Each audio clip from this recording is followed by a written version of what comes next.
in which Pooh goes visiting and gets into a tight place. Edward Bear, known to his friends as Winnie the Pooh, or Pooh for short, was walking through the forest one day, humming proudly to himself. He had made up a little hum that very morning, as he was doing his stoutness exercises in front of the class. Tra-la-la, tra-la-la, as he stretched up as high as he could go, and then tra-la-la, tra-la, oh help, la, as he tried to reach his toes.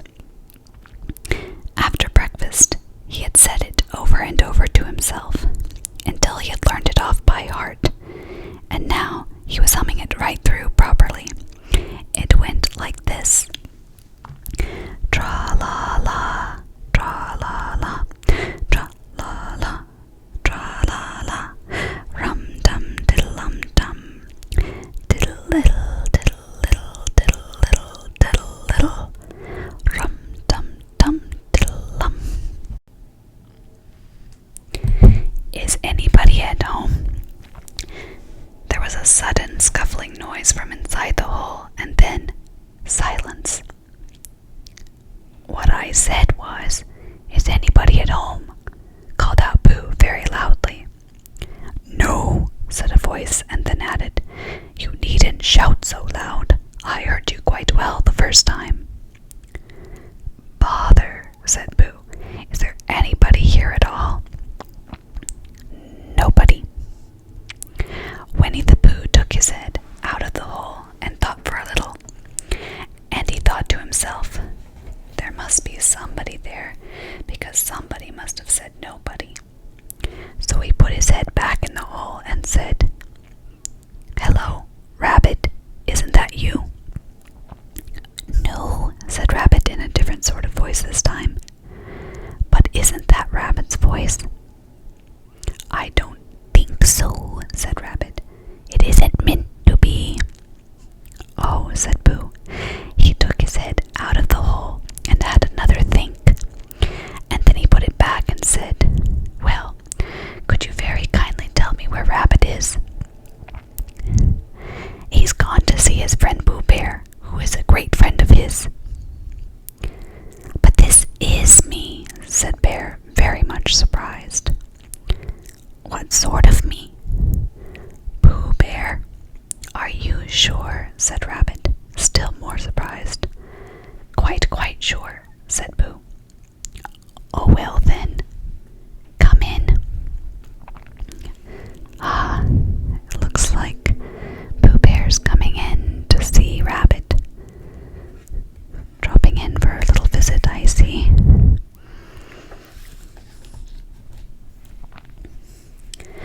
So, Pooh pushed and pushed and pushed his way through the hole, and at last he got in.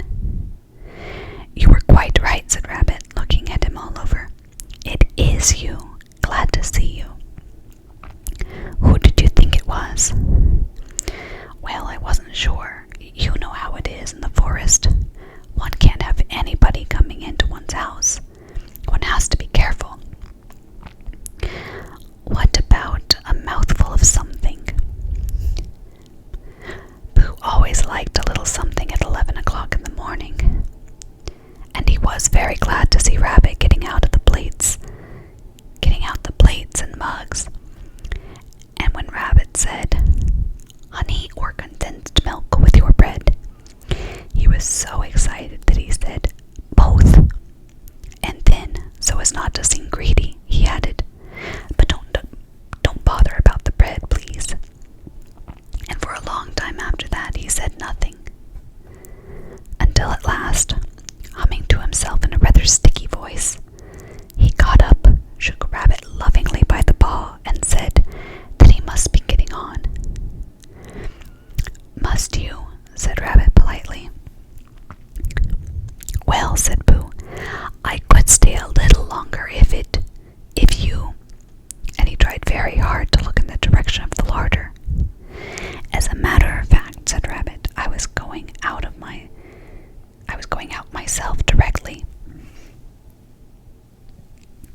on.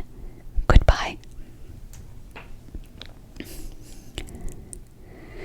"Well, goodbye if you're sure you won't have any more." "Is there any more?" asked Pooh quickly. Rabbit took the covers off the dishes and said no, there wasn't. "I thought not," said Pooh, nodding to himself. "Well, goodbye, I must be going on." So he started to climb out of the hole. He pulled up his front paws and pushed with his back paws, and in a little while his nose was out in the open again, and then his ears, and then his front paws, and then his shoulders, and then... "Oh, help," said Pooh. "I'd better go back." "Oh, bother," said Pooh. "I shall have to go on." I can't do either," said Pooh. "Oh, help and bother." Uh-oh, it looks like Pooh is stuck right in the entryway of Rabbit's house. I wonder what will happen. Let's find out. Now, by this time, Rabbit wanted to go for a walk too, and finding the front door full, he went out by the back door and came round to Pooh and looked at him. "Hello, are you stuck?" he asked. "No," said Pooh carelessly. "Just resting and thinking and humming to myself." "Here, give us a paw." Pooh Bear stretched out a paw, and Rabbit pulled and pulled and pulled. "Ow!" cried Pooh. "You're hurting." "The fact is," said Rabbit, "you're stuck." "It all comes," said Pooh crossly, "of not having front doors big enough." "It all comes," said Rabbit sternly, "of eating too much." Uh-oh, looks like Pooh is indeed quite stuck. "I thought at the time," said Rabbit. "Only I didn't like to say anything," said Rabbit, "that one of us was eating too much," said Rabbit. "And I knew it wasn't me," he said. Well, I shall go and fetch Christopher Robin." Christopher Robin lived at the other end of the forest, and when he came back with Rabbit and saw the front half of Pooh, he said, "Silly old bear," in such a loving voice that everybody felt quite hopeful again. "I was just beginning to think," said Bear, sniffling slightly, "that Rabbit might never be able to use his front door again, and I should hate that," he said. "So should I," said Rabbit. "Use his front door again," said Christopher Robin. "Of course he'll use his front door again." "Good," said Rabbit. "If we can't pull you out, Pooh, we might have to push you back." Rabbit scratched his whiskers thoughtfully and pointed out that when once Pooh was pushed back, he was back, and of course, nobody was more glad to see Pooh than he was. Still, there it was. Some lived in trees, and some lived underground, and... "You mean I'd never get out?" said Pooh. "I mean," said Rabbit, "that having got so far, it seems a pity to waste it." Christopher Robin nodded. "Then there's only one thing to be done," he said. "We shall have to wait for you to get thin again." "How long does getting thin take?" asked Pooh anxiously. "About a week, I should think. But I can't stay here for a week."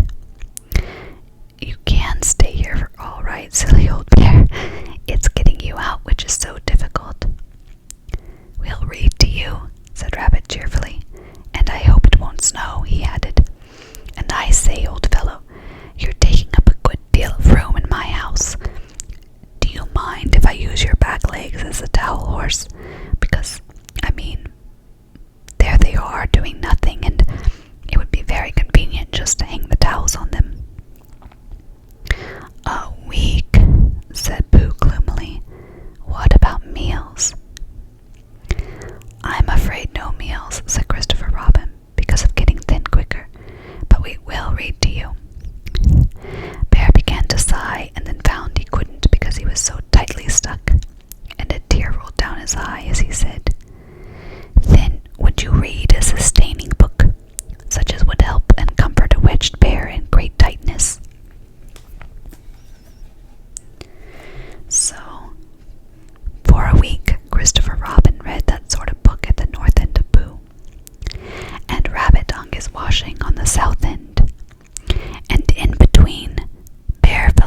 So he took hold of Pooh's front paws, and Rabbit took hold of Christopher Robin, and all Rabbit's friends and relations took hold of Rabbit, and they all pulled together.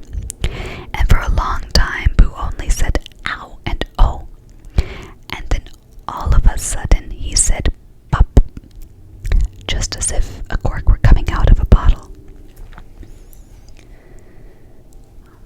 And Christopher Robin and Rabbit and all Rabbit's friends and relations went head over heels backwards, and on the top of them came Winnie the Pooh, free.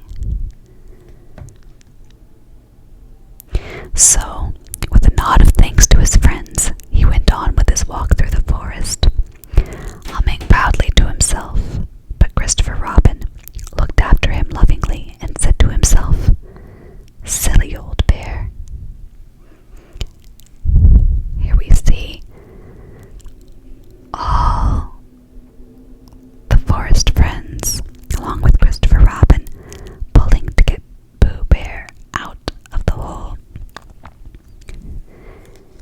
And I do believe that is the end of chapter 2. Yes, it appears that it is. So, until next